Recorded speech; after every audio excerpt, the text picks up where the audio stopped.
This is the video review for Transformers Revenge of the Fallen Leader Class Megatron.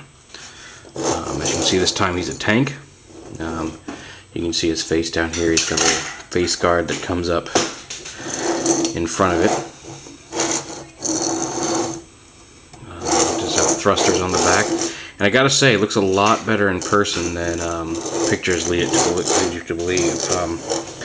Still not the greatest figure ever, but it's definitely an improvement over his jet from the first one, especially in vehicle mode. Like I said, from the side it looks like he may be kind of too big and bulky, but once you see him from the front, he's actually not too misproportioned. He's a pretty cool looking tank. You can lift this up and rotate his arm. You can push this button here to fire this missile. What's neat too is this sword flips forward, and the sword actually flips forward with enough force that if you wanted to, you just do that to fire the missile, which is kind of cool. And that works in both robot and vehicle mode, obviously. So yeah, not a whole lot there. Just a quick size comparison with a standard figure. A lot of people have been saying compare it with figures that everybody has. So there he is with next to classic Starscream. I'm assuming most people, if you're into Transformers, have some version of this mold. So you can get an idea of just about how big he is.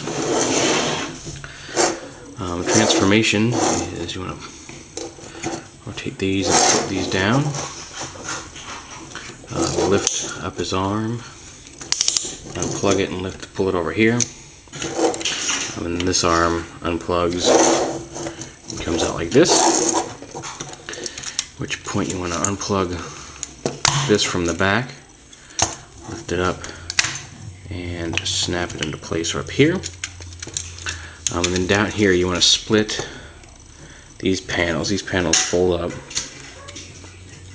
and then these panels flip down onto his chest, and you can flip his head down. Make sure this piece snaps into place there on his back. There we go. Everything does click into place. You want to pull and clip his legs here, which are plugged in, and as you rotate his hips, you hear the transformation noise. And then you want to take his leg, unsnap this piece from right here. He's actually clip on here. Unpeg that.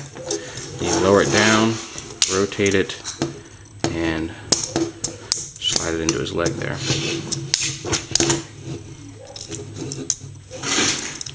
There we go, like that. And then do the same thing over here. Unsnap it, rotate it, and lower it down into place. And then I'm going to bring his legs down like this, and they snap in. And then just rotate his legs into place. These armor panels here on his thighs fold up onto his legs.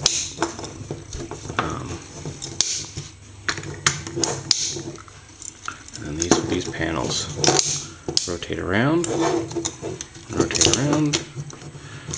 at which point you can bend his legs up. He is top heavy. And it's not so bad, really, the top heaviness, unless you're holding him by the legs like I was just doing, and with his arms still not in the proper position. So it's doing so well. Okay, there we go. It just snaps right back on. And then, let me get just the camera so you can see his upper body here. Upper body, you want to bring this arm up and like this, fold it down. Then pull this piece back, fold this piece in so it tucks all the way in, and then bring this forward and snap it into place here. Man, this is not my day for him. All just joints designed to pop off. I'm pushing too hard on one of them. Oh, whoops, I think I need to... There we go. Goes on like that. And this piece just... There we go. And you can hear the cannon noise as that pops in. There's a missile here. Okie doke. And then you just bring this arm around, snap it into place, rotate it down, and extend the claw. It definitely looks like this is one of Brawl's arms and hands. Clearly the treads are from Brawl. He's supposed to be rebuilt from the parts of dead Decepticons, which is kind of cool. But it looks like he was rebuilt mostly from Brawl. The missile in here. And like I said, if you want to, you can pull this lever here and it'll snap this down and pop the missile out. And then the harder you do it, the more it does. You can also unsnap this whole bit up here and bringing it down. There's a little tab. Snap it onto his arm if you want to give him the claw arm. And then with the claw arm down, you can also extend that sword to kind of give him a weapon arm. No elbow here, which is almost kind of a surprise because Frenzy Rumble's already done it. Put a joint in there because right here he cut this away in this corner and put a ball joint in there so his elbow could rotate forward, and I don't know why they didn't just do that in the design, because it would have made this, given this arm a lot more posability and usability overall. Snap this back in.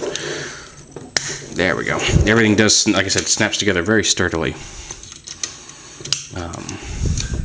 He does down here have feet that you can flip out if you like. But most of the promo shots showed him walking on his treads. So you can leave those folded up if you want and just have him walking on tread feet. Like that. Robot mode is not quite as... doesn't make quite as much of an awesome impression in person as the tank mode did. But it actually is better in person. It's still not my favorite robot mode. I'm looking forward to the Voyager version getting here because I think he's going to have a much cooler both tank and robot mode, but we'll see when he gets here in the next few days. But there you have Leader Megatron.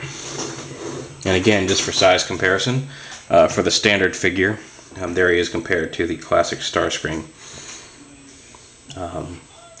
And here he is compared to Revenge of the Fallen Starscream.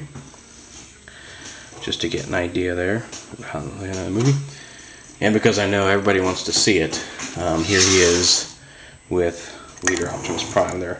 Prime's actually just a little bit taller at the top of the head and overall. I mean, I think Megatron's got total height.